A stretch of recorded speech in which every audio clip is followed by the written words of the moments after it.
karena itu mainnya di Basra skor gede, tapi kalau buat main di Qatar mungkin kita bisa ngasih ngelawan gitu kan.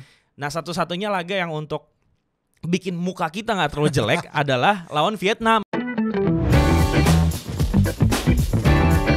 Selamat datang di Asis.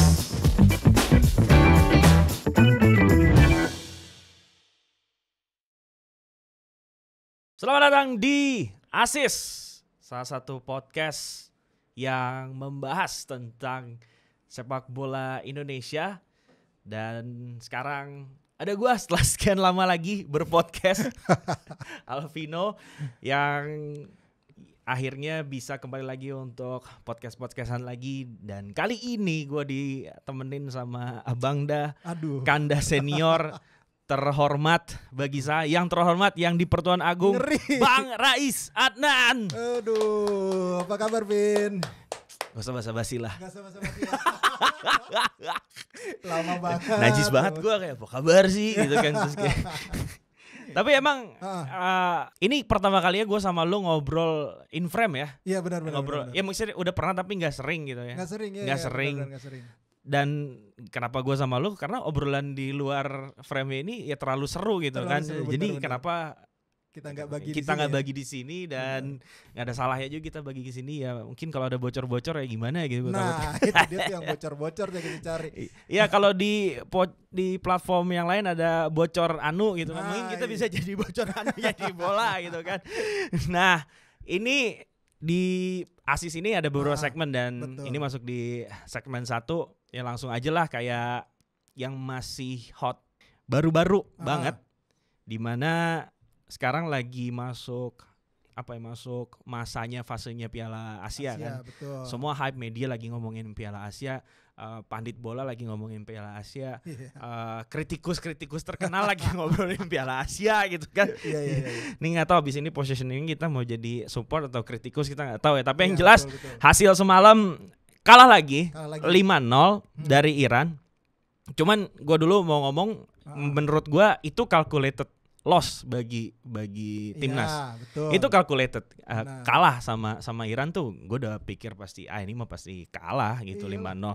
Cuman hasilnya ya enggak, cuman yang disorotin ya hasilnya gitu kan. Terlalu 5-0 tuh kayak wah juga gitu kan. Ya harusnya sih enggak sampai 5-0 banget ya. Cuman kan itu dicoba tertutup. Kita enggak tahu gitu kan. Tapi bagi gue lawan Iran adalah calculated loss. Udah kita perhitungkan timnas ini bakal kalah.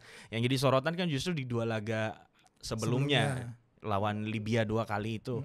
Yang memang hasilnya juga sangat mencolok. Cuman kalau gue lihat lawan Iran semalam kayaknya memang udah mulai mengerucut ke 11 pertama. Kalau gue lihat di match summary-nya, gimana Dimas Derajat sama Dendi itu nggak main. Dan ada Malis juga masih ada dalam squad yang kemarin kan sempat dibilang bahwa yang dicoret tuh kayaknya bakal ada Malis. Ternyata update terakhir yang gue dapet tuh masih belum tentu gitu. Ada kemungkinan bisa jadi Dendi, Dimas atau ada Malis. Sain Patinama juga nggak main sama si siapa? Sain Patinama, Sandy Walsh nggak main gitu kan. Artinya gue ngelihat semalam tuh ya memang kayak pematangan, cuman kok ya nggak sampai 5-0 juga gitu. Kalau diprediksi kalah ya bakal kalah gitu. Tapi kalau sampai 5-0 ya menurut gue nggak akan sampai 5-0. Lu ini nggak kepikiran nggak, atau lu bakal memprediksi nggak sebelumnya kalau ini bakal jadi 5-0 dan bahkan kita nggak ngegolin sama sekali?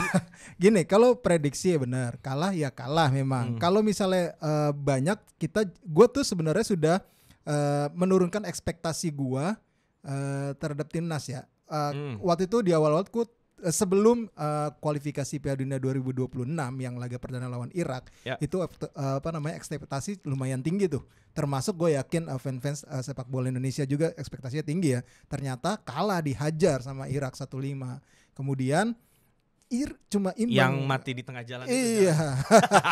Kemudian imbang sama Filipina cuma 1-1. Nah ini lawan Libya lagi. Masih banyak PR, walaupun alasannya di laga pertama itu kan kita cuma ya karena udah kecapean latihan fisik, nggak fokus untuk taktik lah, emang cuma buat nyoba doang. Laga kedua emang agak kelihatan Vin, tapi memang kita benar-benar masih banyak kelemahan di lini pertahanan, blunder masih ada segala macam. Nah ternyata di laga lawan Iran pun STY pun ngaku ada 3 gol akibat kesalahan di lini belakang gitu loh. Ya ini kan menjadi berarti PR banget, padahal tadinya kan dengan banyaknya pemain keturunan ataupun proses naturalisasi yang lagi jalan ini kan banyak pemain bertahan ya. Gitu. Ternyata sistem yang pengen dimau nih kayaknya masih belum bisa berjalan baik, sistem pertahanan ya, dari yang pengen diterapin sama si Sinteyong gitu. Kan kita tahu nih sekarang nih waktu laga pertama tuh dia nyoba 4 back. Witan back kanan. Witan back kanan. Nah, ternyata bocornya parah kan. Nah, terus nyoba lagi 3 back di laga kedua, agak lumayan memang sistemnya karena sudah pernah mereka jalanin ya. Jadi mungkin para pemain otomatisasinya juga udah pada jalan gitu loh. Cuma kan memang blunder-blunder itu yang tidak bisa dielakkan. Ini tidak terlepas dari proses mereka beradaptasi terhadap tekanan lawan. Nah, di laga lawan Iran kayaknya tekanannya lebih hebat sih, gue yakin. Iya. Pasti main, gue yakin nggak terlalu terbuka banget kayaknya si tim ini. Cuma kan memang kalau dilihat dari omongannya, ya menit kedua udah langsung kebobolan tuh sebenarnya tuh kayaknya ada ini juga sih, kayaknya ada something wrong gitu di lini pertahanan kita. Nah, yang gue lihat dengan 3 back ini, kalau lu sendiri ya kita diskusi ini, dengan adanya formasi 3 back ini udah cocok belum untuk Piala Asia dengan lawan-lawan yang kita hadapi, dengan memang yang pengen diterapin, dan Sintayong pun ngaku kita ini pengen matengin lagi buat counter attack. Ya, kalau ingat gak sih waktu AFF yang bubble di Singapura lawan Vietnam. Seingat gue ya, koreksi kalau gue salah, itu pertama kali kita nerapin 3 back. Kalau nggak pertama kali, awal-awal nerapin 3 back. Iya. AFF Singapura. Karena waktu ST datang tuh 4 back, pakai 4-4-2. Iya, awalnya 4. ST itu awalnya 4. Asnawi jadi bek kanan. Iya, betul. Dan Asnawi jadi bek kanan itu zaman STY. Enggak dong, Indra Safri. Dari gelandang bertahan. PSM dia gelandang iya, kan. Terus dipindahin ke kanan sama Indra Safri waktu di U19. Oh iya, sempat kanan. Sorry. Ya tapi semakin jadi posisi naturalnya itu sejak zaman STY, di mana dia pakai formasi 4 back. Nah, kemudian AFF 2010 itu 2020 yang bubble 2020 yang dimainin 2021 betul. Di Singapura lawan Vietnam itu works sih untuk ngasih tekanan Vietnam untuk ngelakuin serangan balik ketika pakai formasi 3 back. Dan semakin kesini ada progres ya, nyaman gue lihat pakai 3 back. Tapi seharusnya kan, gue nggak tahu ya, STI juga harus mikirin gimana untuk lebih bervariasi lagi ya nggak sih, nggak perlu mainin 3 back. Mungkin dia nyaman 3 back, tapi kan kita nggak tahu pemain nih nyaman atau enggak gitu kan.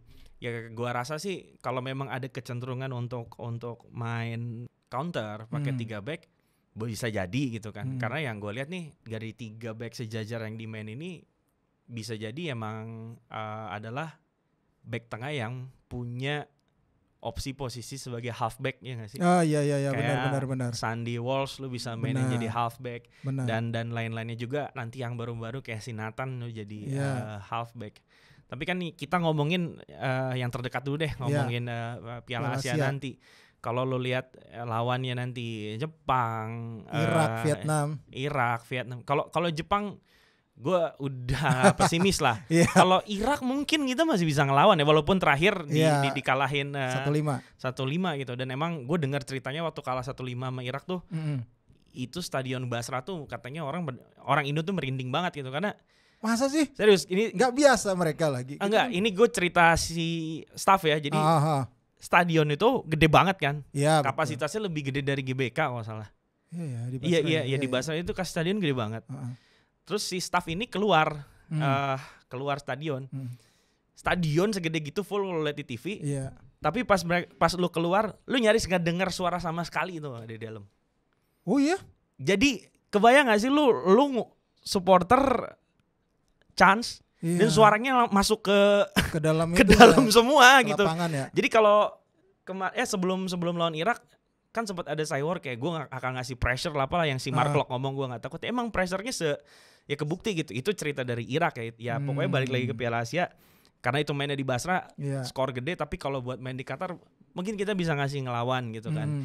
Nah, satu-satunya laga yang untuk bikin muka kita nggak terlalu jelek adalah lawan Vietnam gitu ini kan. pertaruhan juga buat STY lawan Vietnam. Iya lawan Vietnam. Which is lawan Philippe Troussier yang pernah kita kalian, tapi itu lama ya, 2004. Nah, dan menurut lo dari 3 lawan yang ada, laga mana yang lo tunggu dan nantikan? Gua tunggu dan nantikan nih. Ya pasti lawan Jepang. Lawan Jepang. Mau gue biarpun kita ibaratnya di atas kertas kita kalah ya, gue pengen nunggu banget gimana tactical, mungkin bisa jadi STY kasih kejutan ketika dia ngalahin Jerman di Piala Dunia. Gue sih pengen ngeliat itu ya. Ya walaupun gue akhirnya mencoba menurunkan ekspektasi lagi dengan hasil uji coba, tapi gue mencoba untuk realistis juga. Tapi yang pengen gue tunggu itu. Dan memang yang ini pasti targetnya menang di Vietnam, seri lawan Irak. Ya itu yang memang target hitung-hitungan di atas kertasnya kita memungkinkan lah gitu. Nah dari squad yang ada ini nih Vini, kan udah ada pemainnya udah kebayang nih kayaknya nih. Di laga kedua lawan Libya starternya sama yang kemarin lawan Iran yang kita tahu ternyata sama, nggak berbeda. Apakah ini yang bakal jadi starter utama nanti di Piala Asia? Karena di penjaga gawang tuh udah ada Hernando ya kan? Ya, Nando main. Hernando main. Terus ada Rizky Ridho, Jordi Amat, sama Elkan Bagot di 3 back tengah. Kemudian back sayapnya Yakob Sayuri. Terus ada Pratama Arhan. Terus di pendampingnya Rafael Strijk ini ada Witan Sulaiman, Marcelino Ferdinand gitu loh. Rafael Strijk jadi striker utama. Kalau menurut lo ini udah ideal belum? Ini terlepas dari Asnawi lagi cedera ya. Cedera otot kayaknya, otot paha ya, kayak hamstring ya kayaknya mungkin. Iya, mungkin kalau gue lihat performanya si Yakob di laga Libya kan emang kayaknya dia paling oke. Paling oke, benar-benar. Dan kayaknya kalau misalnya untuk saat ini Asnawi dalam posisi prima pun gue tetap mengunggulkan Yakob untuk ngisi posisi itu gitu ya. Terus karena kalau gue lihat dari holdingnya itu kan bisa pakai si Sandy Walsh ya. Betul. Katanya Sandy Walsh emang nutup yang sana gitu ya. Kalau nggak ada Asnawi gitu kan. Terus kalau dari formasi yang belakangan pakai arahan di back kiri ya mungkin kalau Shine udah bisa balik, bisa jadi Shine yang main di posisi itu gitu kan. Benar. Which is sampai hari ini katakanlah Shine belum balik, ya posisi itu akan ada di apa ya, dikuasai sama arahan. Cuman kita nggak tahu. Tapi ya. Tapi Edo lagi oke juga loh. Kemarin lo lihat yang pas lawan Libya kedua nggak? Lumayan oke loh dia. Kalau menurut gue ya agak-agak kasih warna segar lah di sisi kiri gitu. Persaingan lumayan ketat berarti di antara 3 ini. Tapi memang gue sih memang kayaknya Edo masih diplot sebagai pelapis. Kalau masih ada Sen, masih ada Pratama Arhan, dia kayak pelapis ketiga mungkin ya. Edo itu kan udah biasa main 3 back juga di Bandung kan. Iya benar. Gitu kan. Sekarang ada Shane Patinama yang memang belakangan bisa memenuhi inilah, mungkin menurut gue bisa memenuhi ekspektasi dari Sintayong gitu kan. Jadi itulah kita nantikan gimana tim kita bermain dengan 8 pemain naturalisasi, walaupun istilah itu udah mungkin agak-agak sensitif sekarang ya, keturunan dan memang sebelum Piala Asia ini ada campaign dari pemain-pemain juga ya, memang ya lo nggak boleh beda-bedain gue, nggak boleh iniin gue. Kemarin juga gue ke Timnas 20 ada pemain Sudan juga si Mesal Osman, dia bilang ya fisik gue begini gitu. Terus gue juga baru dapat paspor Indonesia baru, tapi kan once gue dapat paspor Indonesia ya gue Indonesia gitu. Benar. Dan yang menarik waktu gue ke Filipina ke Manila, jadi gue nanya ke pelatih dia si Michael Weiss. Nanya apa yang dilakukan Filipina 10 tahun yang lalu, 2010, lebih dari 10 tahun yang lalu, diikutin sama negara-negara ASEAN lainnya sekarang nih, kan. Which is lu jadi benchmark lah untuk nyari pemain keturunan di luar untuk ngekarbit si timnas lu nih itu. Tapi sebenarnya kan bukan Filipina juga yang pertama, Singapura kan. Iya, tapi Singapura itu kan hanya melakukan terhadap pemain asing yang main di negara dia. Oh iya, bukan keturunan ya? Bukan. Iya, karena memang rata-rata benar-benar. Singapura itu cuman ngelakuin untuk pemain asing yang main di negara dia. Iya benar, banyak kan ya pemain asing. Kashmir, Precious, dia kan dari Afrika gitu benar. Tapi kalau Filipina itu kan lu nyari yang keturunan Filipina untuk dari Eropa kan. Iya, pemain keturunan. Awalnya ya Neil Etheridge itu yang masih main sampai sekarang. Sama Youngest Band Brothers itu. Terus Ya artinya gue nanya lah ke masalah half blood issue atau naturalisasi gitu kan. Menurut gue nanyanya udah pakai terminologi yang halus. Jadi apa yang dilakukan Filipina 10 tahun yang lalu dengan memanggil mixed blood, gue bilang ya, dari luar negeri dilakukan sama negara-negara lain nih sekarang gitu kan. Ada Malaysia termasuk Indonesia, bahkan Vietnam juga udah mulai manggilin. Mungkin tanggapan lu gimana gitu dengan banyaknya negara untuk kedatangin pemain mixed blood? Apakah memang ini langkah yang tepat untuk jadi booster buat yang ngekarbit si timnas yang memang tadinya ada di level segini, dengan adanya pemain yang mixed blood ya level lu bisa cepat naik lah gitu kan. Gue nanya itu kan. Ya dia sih jawabnya biasa gitu. Maksudnya kayak nggak ada rasa keberatan atau ketersinggungan gitu. Karena gue merasa pertanyaan gue juga aman dan gue tidak menyudutkan mixed blood. Gue tidak menyudutkan itu dan nggak ada nyalahin. Tiba-tiba ada satu wartawan Filipina tua, ada wartawan Filipina tua gitu banget, wartawan Filipina tua, terus dia ngomong, gue bilang kan. Jadi pertanyaannya udah dijawab. Terus si wartawan ini ngacung, gue kira mau nanya gitu kan. Gue bilang emang mau nanya, tapi setelah ngomong pertanyaan, tolong ya. Di negara kami ini tidak ada mixed blood, tidak ada naturalisasi, tidak ada half blood. Saya tidak terbiasa pakai terminologi itu di media saya. Saya sudah 14 tahun liputan, pokoknya paspor sindrom juga sih bapak itu. Saya sudah 14 tahun liputan sepak bola dan saya tidak pernah membeda-bedakan mana, dan semuanya di sini sama-sama Filipina. Dia bilang kayak gitu kan. Tapi ya gue ngerti sih maksudnya gitu. Dia mau jaga pride dia. Dia mau jaga pride dia. Cuma kan maksudnya ini kan lebih ke pertanyaan gue gitu ya, biar masuk gitu. Tapi dari hal itu gue nangkep memang mereka nih unite gitu, nggak bersatu ya, nggak pecah-pecah gitu, nggak ada dikotomi antara lo pemain dari ini keturunannya lo pribumi asli kayak gitu, nggak ada ya. Tapi kan untuk menuju proses ke sana kan budaya perlu waktu yang lama. Di sana itu kan udah terbiasa duit kewarganegaraan dari lama gitu ya. Jadi kalau lu ke sana lihat orang yang matanya biru ininya udah nggak aneh, dan tetap aja diomonginnya Filipina gitu. Iya benar. Untuk di sini kan menuju ke sana kan mungkin perlu waktu, proses. Dan masalah-masalah kayak gini kan nggak ada di Indonesia doang, tapi adanya di Malaysia juga ada gitu. Benar. Untuk itu kan. Ya menurut lu gimana gitu dengan campaign kemarin? Perlu waktu berapa lama lagi sih untuk setidaknya mungkin hilang nggak ya menurut gue? Tapi untuk melunturkan lah dikotomi atau pengkotak-kotakan yang kayak gitu.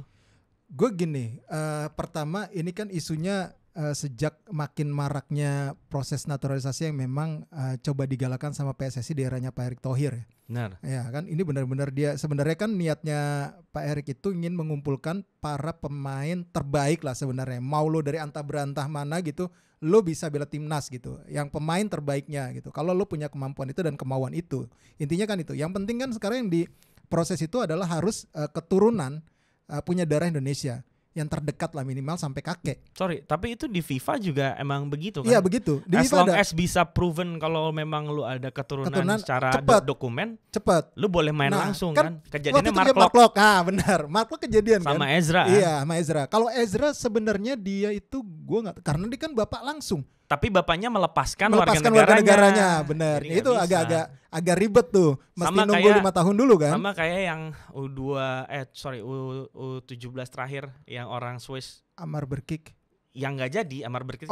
Si ini yang Kribo ya? Iya, yang orang Swiss, yang ibunya orang Medan. Iya. Akhirnya dia nggak bisa buktiin kan? Iya, nunggu lagi diproses kan? Iya. Makanya, nah ini sebenarnya jadi pelajaran juga. Akhirnya proses ini sebenarnya harus kita terima karena ini kan bagian dari globalisasi juga. Dan ketika mereka sudah megang paspor Indonesia, ya mereka pemain timnas Indonesia gitu loh. Gue pun gini ya, sebagai jurnalis gue sudah mulai berpikir gini juga, Vin. Kadang kalau nulis, gue nulis naturalisasi atau enggak ya. Tapi akhirnya gue berubah. Ketika dia sudah jadi pemain Indonesia, kan kadang-kebanyakan kan pemain naturalisasi Indonesia kadang-kadang pada gitu kan. Kata gantinya, gue akhirnya udah langsung back timnas Indonesia aja udah. Iya. Nggak ada lagi gue istilah naturalisasi gitu mungkin. Mungkin sekarang bahasanya adalah pemain berdarah campuran atau pemain keturunan. Kelahiran mana gitu. Ya, jadi gue mencoba untuk itu juga di setiap mungkin tulisan berita yang gue sajikan gitu. Agak mencoba ke situ sih, walaupun untuk simpelnya sekarang misalnya Martin Paes nih lagi proses, tetap nyebutnya naturalisasi karena masih in konteks, konteksnya masih ke sana gitu kan. Tapi kalau bikin dengan kata ganti itu mungkin harus sudah dihindarin gitu kan. Tapi kalau memang pemain ini bakal dinaturalisasi atau itu gimana? masih iyalah karena prosesnya naturalisasi memang.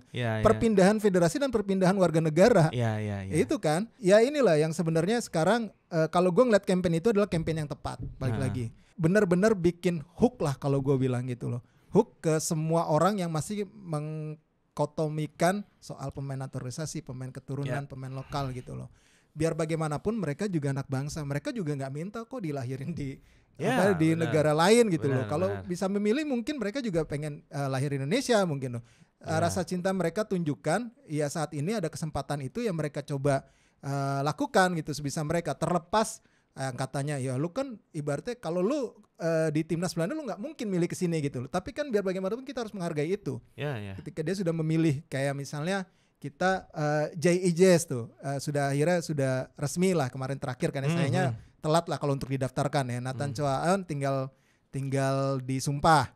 Nah, terus Martin Paes nih. Martin Paes terakhir. Ini kiper yang mungkin kiper yang pertama untuk di naturalisasi. Mungkin dulu ada kalau ini Yo Jae-hoon. Noel van der Ven. Yo Jae-hoon enggak naturalisasi sih. Ya. Noel van der Ven itu tapi zaman jebot banget itu. Ini tapi yang dekat Martin Paes gitu kan. Iya. Gua nge-googling malah Martin Paes yang keluar pengantin Jawa. Ternyata tipe manten Paes gitu. Manten Paes iya. Jadi Martin Paes keluar. Dia ini bekas ini ya timnas Belanda. Iya, timnas Belanda junior. Dan umur masih 25 tahun. Bener, masih muda loh. Dan gue mewajarkan juga sih dia mungkin dia akhirnya memilih untuk menjadi atau memilih untuk membela timnas negara leluhurnya Indonesia. Karena mungkin ya di usia dia 25 persaingan di bawah Mister Belandanya udah susah banget. Umur dia udah 25 tahun dan posisi sekarang dia main di Amerika top level tapi mungkin udah bukan di nggak masuk radar. But at least dengan CV dia tuh sangat masih oke lah untuk timnas ini dari postur tubuh Martin Paes. Terus gue juga nontonin YouTube ya kan kemarin YouTube dia dan emang beberapa kali juga dia ngomong tentang Indonesia bahwa iya gue di rumah di Q&A sama fans ya kan. Dia bilang kayak gue di rumah tuh biasa makan makanan Indonesia loh, nenek gue orang Indonesia. Dia bilang jadi ya, itu sudah dia sampaikan 2 tahun lalu ketika dia memang baru-baru ke FC Dallas. Dan di FC Dallas itu kan dia ini loan ya awalnya dari Utrecht, terus akhirnya dia permanen FC Dallas, main di Liga Amerika ya, which is Liga Amerika sekarang juga lagi hype lah gara-gara Messi lah. Lawan Messi dia di League Cup-nya ya. Karena nih dia di Western Conference ya. Jadi MLS nih mungkin informasi ada dibagi 2, ada Western Conference sama Eastern Conference gitu. Dan itu uniknya juga hampir sama kayak NBA sih. Jadi udah ketemu semua, ada satu jatah pertandingan ketemu sama conference yang di sebelahnya gitu. Ya FC Dallas punya Martin Paes. Tapi lu ngeliat mendatangkan Martin Paes di posisi goalkeeper. Terus stockkeeper kita ngomongnya tuh banyak loh katanya. Mau datengin Cyrus Margono dia proses sendiri. Emil lagi, mungkin Emil.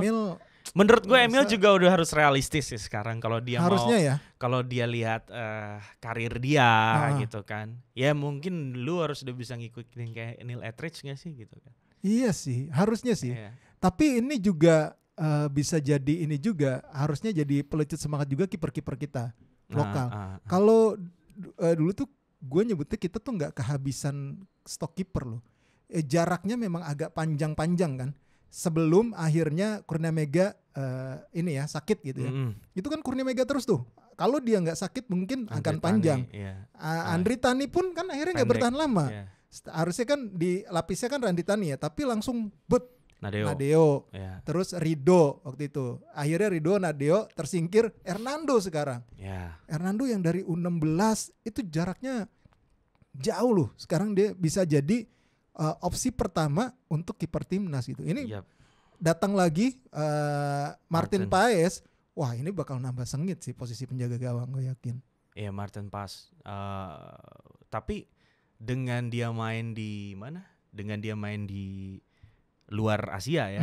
Ya mungkin dia akan turun ketika memang event FIFA Matchday doang. Jadi ketika AFF ya sulit balik lagi ke si Nadeo atau si Hernando gitu. Cuman balik lagi gue cerita mau yang dari Filipina nih. Jadi si Michael ini obrolan Michael di luar Weiss. Di luar gue ngobrol sama Michael Weiss ya. Dia bilang kan, kok sayang ya pemain lu udah main di Eropa, udah main di ya liga-liga Eropa lah walaupun 2-3 gitu. Ujung-ujungnya lari lagi ke mana? Indonesia, main di Indonesia. Kan udah bagus dia main di sana. Banyak kan netizen kita yang berpikiran kayak gitu kan, kayak contoh kemarin ini main di klub atau main di timnas? Klub. Di klub. Oke. Contoh Jordi, lu udah bagus-bagus di Eropa. Iya, betul. Lu ngapain lari ke sini gitu kan, lari ke Malaysia gitu kan. Terus Witan, Egy. Ya sama pemain Filipina juga itu kan. Dulu udah bagus-bagus main di Eropa gitu. Iya. Tapi Michael Weiss bilang gini dan ini pinter banget sih menurut gua. Dia ngomong kayak, sekarang main di Eropa. Lu berkarir di Eropa gitu. Umur udah golden age, 23, 24, 25, 26. Lu gak main sama sekali di klub lu gitu kan. Main di Eropa nih atau di Amerika lu gak main sama sekali gitu. Terus ada tawaran dari klub Asia gitu, misalnya Thailand, Malaysia, nawarin lu kontrak yang lumayan lah gitu kan. Atau lu main di liga lokalnya di Filipina masih main di AFC gitu kan.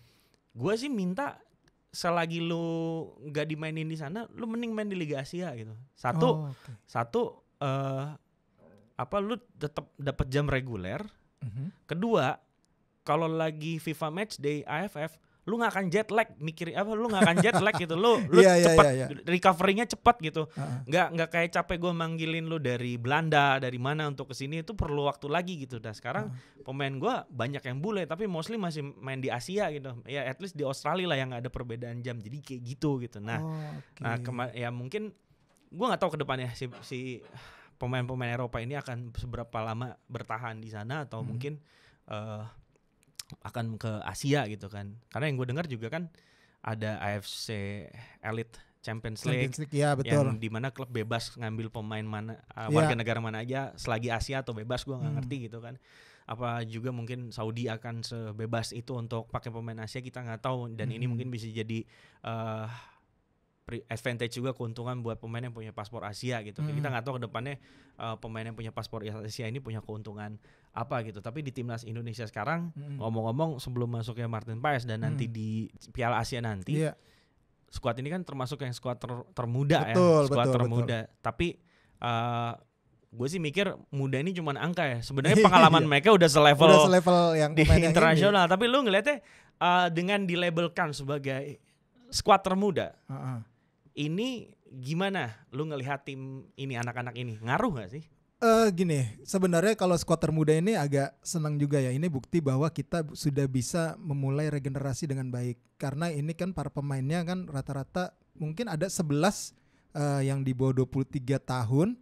Terus ada 3 pemain 19 tahun tuh, si Marcelino, Hoki Caraka sama Ivar Henner. Nah ini kan sebenarnya masa depan kita setidaknya untuk 10 tahun ke depan harusnya fondasinya sudah lumayan kuat nih. Dengan para pemain yang menit bermain internasionalnya ya sudah lumayan banyak gitu. Dan kalau lo lihat di ininya ya, di capsnya gitu, gue lupa siapa yang paling banyak, entah Egy atau siapa gitu. Caps terbanyak yang mana nih? Di timnas sekarang, yang di squad sekarang. Squad sekarang terbanyak ya, Pratama Arhan lah. Masa sih? Iya, gue udah bikin Arhan Arhan kedua Witan.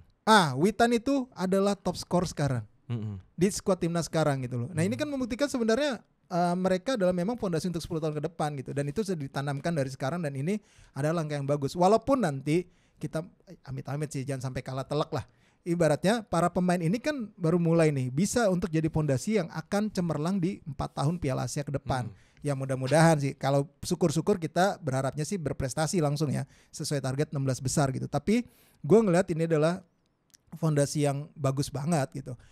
Terlepas dari itu, lu dapat bocoran nggak, Vin? Kan Sen Fatinama nih kan agak sulit juga nih melihat kondisi ibunya ya, kita harapin kan cepat sembuh Mungkin ada kemungkinan besar, apalagi waktunya sudah sangat mepet. Pasti psikologi dia mungkin akan agak terganggu kalau dia akan langsung berangkat ke Qatar gitu. Kayaknya mungkin akan ada perubahan nih kayaknya. Gue dengar ya. Ada perubahan gak nih? Adam Alis jadi mungkin ya beruntung akhirnya tetap di bawah STY gitu. Iya, jadi yang keluar cuma satu doang. Yang keluar satu gitu. Iya. Kalau Sain mungkin kalau dengar dari cerita Sintayong yang kondisi ibunya tidak dalam keadaan baik. Iya betul. Ya bisa jadi kalau ketika dia datang ke Qatar pun akan tampil dengan pikiran yang perasaan yang gak akan baik kalau dipaksakan untuk turun main ya kan. Ya contohnya kayak dulu kayak kemarin ya kayak Luis Diaz ketika orang tuanya diculik. Ya lu gimana akan bisa main lepas ketika memang pikiran lu di mana, badan lu di mana gitu kan. Jadi kalau memang akhirnya Sain Patinama nggak main dan dalam beberapa pertandingan terakhir sudah terbiasa main tanpa Sain Patinama, ya gue rasa sih bukan jadi masalah besar ya, bukan jadi masalah besar. Bukan berarti ketika Sain Patinama main kemarin lawan Iran gitu, skor bisa jadi 5-1, 5-2 kan, nggak ini juga nggak jaminan juga ya betul. Gitu kan, walaupun dia bikin gol lawan Irak gitu kan. Cuman yang lucu anjir gue lihat gila lawan Argentina bisa 2-0 sama Irak kok 5-0 gitu. Sama Argentina gila. Iya disamain sama Argentina ini nih. Cuman yang emang kemarin juga sempat rame akhirnya dengan kondisi pemain kita yang memang banyak European base gitu ya, base-nya di Eropa, abroad base termasuk terakhir Asnawi sama Arhan.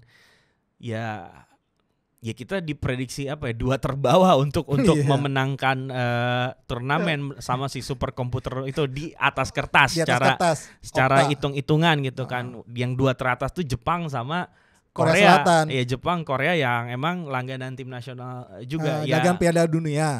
Langganan Piala Dunia gitu kan.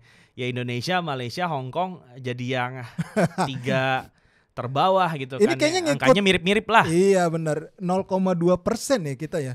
Cuma 0,2%. Ini juga kayaknya sih gue ngelihat pertama dari peringkat FIFA. Bener. Kan Hong Kong sekarang paling bawah juga nih. Terus dari kans mereka di fase grup ketemunya siapa aja. Betul, jadi betul. Kalau yang gue nggak salah nih sistem mereka tuh ada ngelakuin sekitar 1.000 simulasi kalau nggak salah. 1.000 simulasi dan Jepang jadi favorit juara, ketemunya Korea. Memang kan kalau di grupnya itu kan kita di grup D Korea tuh grup grup F gitu. Nah tapi kalau mereka masing-masing menjadi juara grup akan itu beda bagan dan akan ketemunya memang di final kalau menang terus. Ya memang ini masih make sense lah, realistis gitu loh. Nah kans kita untuk jadi peringkat pertama ini nih 3,9% doang di grup D. Di finish di peringkat pertama ya. Terus finish di peringkat kedua 17,1%, peringkat ketiga fase grup ini 31,5% peluang kita. Memang malah peringkat ketiga Jepang nggak mungkin kayaknya, 5,6% kecil. Peringkat 4 kita paling tinggi di antara yang lain persentasenya ya. Jadi memang kita diprediksi bakal ada di posisi keempat sama si superkomputer ini. Bersaing dengan Vietnam. Jadi tinggal pembuktian aja. Kita lolos ke 16 besar tuh persentasenya cuma 38,3%. Ya ngecil sampai ke final pun kita cuma dapat 1%, dan kalau juara 0,2%. Ya gue mikir kayak Piala Asia ini kan kayak hasilnya lu udah bisa memprediksikan kan. Ya gue bukan yang meng-underestimate-kan orang yang ingin timnas kita juara. Gue juga mau juara sebagai orang Indonesia. Tapi ya gue akan memandang Piala Asia ini ya purely hiburan untuk gue aja. Pesta bolanya orang Indonesia lah. Bolanya orang Indonesia nonton timnas lo yang mungkin ketika kick off lu sudah dengan pikiran dan perasaan ini bakal kalah, tapi gue pengen lihat proses menuju kalahnya ini apakah heroik atau malu-maluin gitu kan, antara itu aja gitu gue ngelihatnya kan. Siapa tahu kayak Maroko kan di Piala Dunia 2022. Benar. Bikin kejutan. Atau kayak Arab di awal-awal. Nah, kayak Arab di awal ngalahin Argentina loh, ngalahin juara dunia. Walaupun ujung-ujungnya nggak lolos grup juga, benar. Tapi at least dia punya remarkable moment di satu ini juga. Kalau 2004 2007 kita juga nggak lolos kan? Enggak dong. 2007 fase grup. Iya, grup. Nggak lolos. Kita nggak pernah lolos. Tapi di laga awal selalu memberikan kesan yang bagus.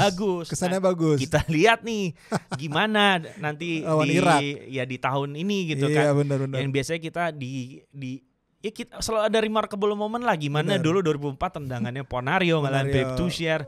Terus 2007 di Jakarta juga. Iya, Bahrain si Mas Budi. Iya, Budi Piton ada. Ini kita nggak tahu lawan Irak ada momen apa gitu kan. But at least gue sih ya ya termasuk orang yang nggak terlalu muluk-muluk lah untuk timnas di turnamen ini, tapi gue merasa ini pesta bolanya orang Indonesia, kita harus nyambut dengan gegap gempita, dengan meriah, lihat timnas kita gitu kan.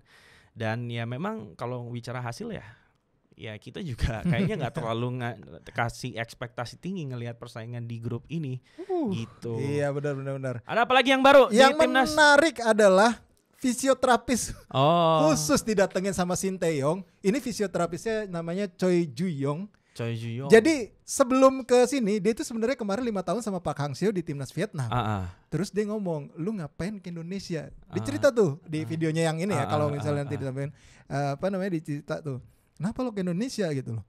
Ya mungkin orang pada ngira ngapain sih lo gitu loh. Kemarin sama Vietnam udah oke gitu, udahlah gitu. Dan dia pun kayaknya katanya tuh gue udah pengen pensiun sebenarnya gitu. Tapi akhirnya karena Coach Shin Tae-yong yang minta, akhirnya dia ya ini karena sosok Shin Tae-yong memang kan udah dihormati juga sama orang Korsel gitu kan. Dia udah levelnya pelatih timnas, terus pernah punya prestasi yang tidak terlupakan juga ya, membuat timnya mengalahkan Jerman gitu waktu itu. Ya tentunya memberikan pengaruh juga hingga si Choi Ju-yong ini mau ke Indonesia, dan spesialisasinya ini memang oke. Dan disebut dokter jenius juga sama fans Vietnam karena lumayan banyak juga nyembuhin proses pemulihan pemain Vietnam ketika cedera. Tabib kali dia. Iya kali ya, setara tabib ya. Ini tapi kayak kayak satu sama ini dulu asisten Shin Tae-yong pernah diambil Park Hang-seo, sekarang staffnya diambil balik sama dia gitu. Tapi memang ya mudah-mudahan sih, memang katanya sih kemarin kan Asnawi cedera tuh. Ya udah mulai pulih nih sekarang nih, kemarin katanya udah diturunin, berarti kan ya kita nggak terlalu was-was juga lah gitu. Oke, itu tadi beberapa update terkini tentang timnas menuju Piala Asia, dan kita sekarang akan masuk segmen 2, dan gue rasa belum ada podcast lain yang bikin segmen kayak gini. Apa itu segmen 2? Netizen mau apa?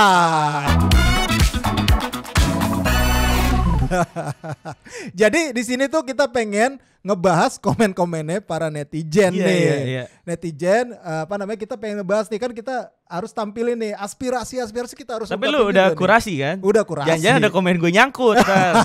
Jadi ini kita akan ngelihat komen-komen dari postingan keterangan STY setelah laga melawan Iran.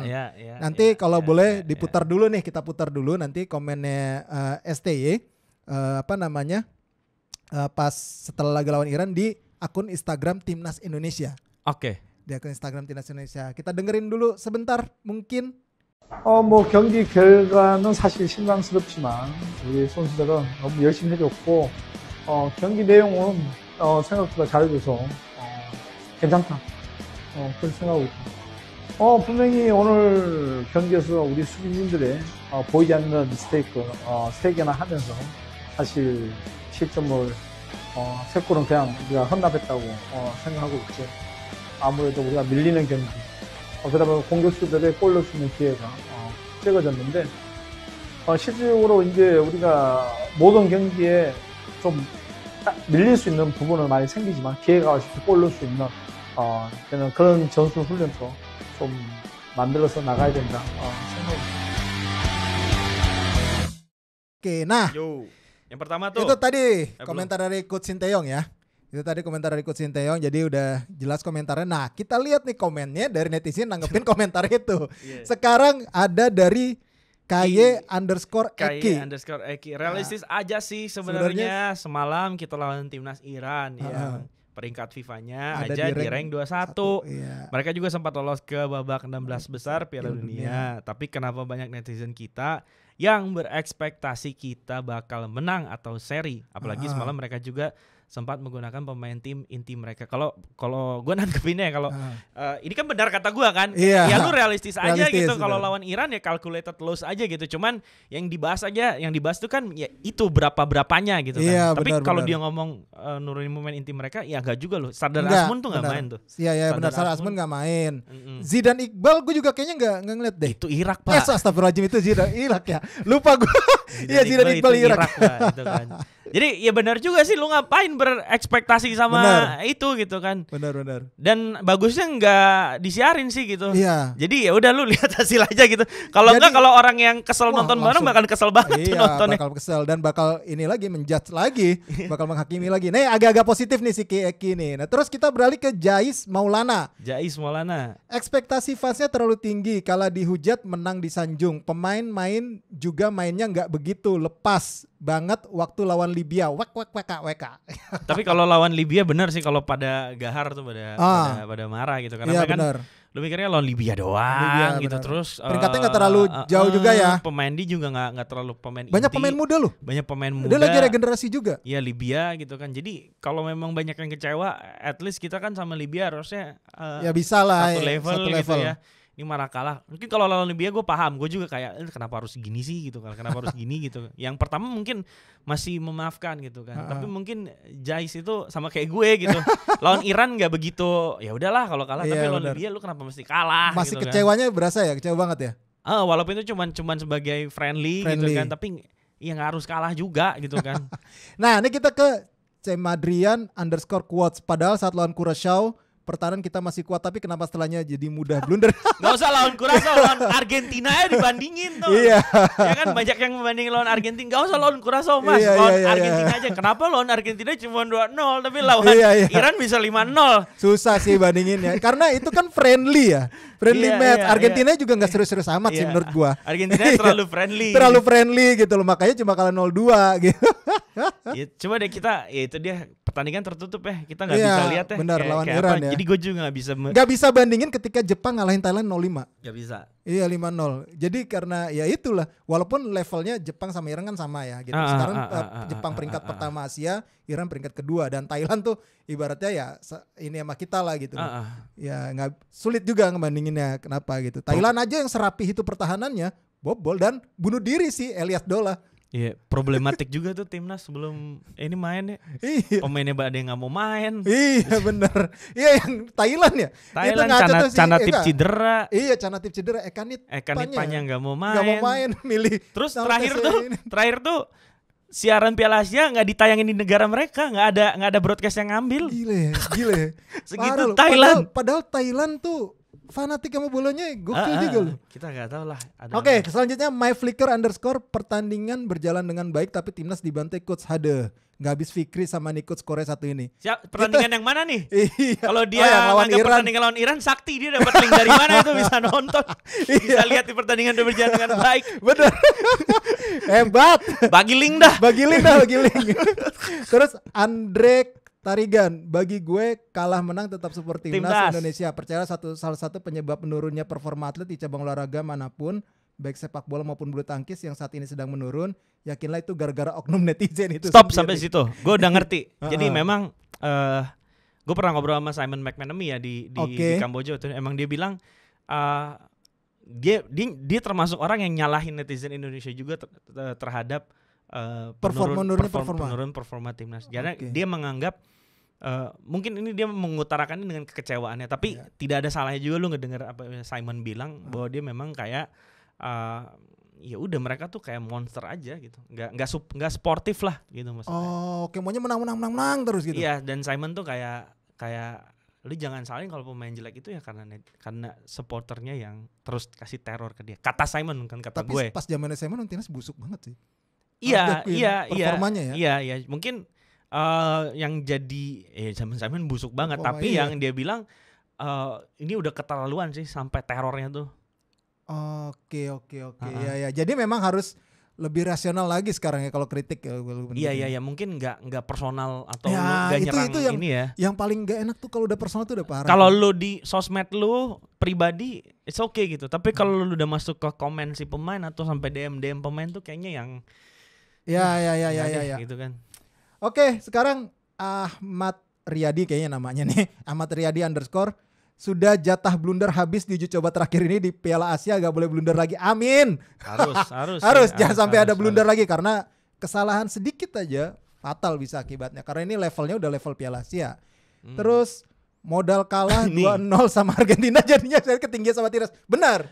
Iya. Benar. Bener juga. Apalagi kalau waktu itu Argentina ada Messi kali ya. Nah. Wah kita ada Messi aja cuman kalah 2-0 gitu. Kayak Arab Saudi ngalahin Messi. Iya. Aduh. Oke, itu tadi komen-komennya di netizen mau apa, Vin? Nah, netizen mau apa? Dan kita udah di akhir. Kita sudahi episode pertama ini dan by the way kita lagi ada di Studio 36 BSD ya. Betul. Dan ini studionya mantep banget, bagus banget. Yes. Adanya di daerah BSD. So Benar. buat kalian yang mau mungkin cari tempat buat podcast, bikin karya buat podcast, berkreasi buat podcast, atau mungkin mau nyanyiin podcast kita ya. Atau mau nyanyiin podcast kita. Iya, mau nyanyiin podcast kita. Kalian bisa langsung lihat aja, kunjungin ke Studio 36 yang ada di BSD. Ya nggak diperuntukkan untuk orang BSD aja, yang dari Kerawang, dari Majalengka, dari Rangkas Bitung, kalau mau podcast bisa dipakai ke Studio 36 BSD aja. Di mana mungkin nanti alamat sama kontaknya bisa dilihat di bawah bisa inilah. Dilihat di bawah ini, di atas ini, di atau bawah di ini biar editor bingung nih. Di sini. Oke. Ya, thank you buat outsider yang udah nonton di episode perdana kami. Ya. Dan sampai jumpa lagi di episode kedua. Gua Resatnan. Gua Alvino. Ciao. Sampai jumpa.